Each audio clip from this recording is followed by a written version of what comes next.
Igbo conversation lesson. Topic says ịbịa n'ụlọ ahịa m. Igbo, English. Number one sentence says, Daalụ maka ịbịa n'ụlọ ahịa m zụta ihe tata. Daalụ maka ịbịa n'ụlọ ahịa m zụta ihe tata.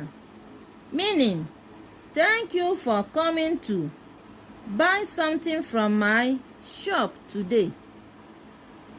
Nsogbu adịghị. Ịbịa n'ụlọ ahịa gị na-adị m mma. Nsogbu adịghị. Ịbịa n'ụlọ ahịa gị na-adị m mma. Meaning, no problem. I like coming to your shop.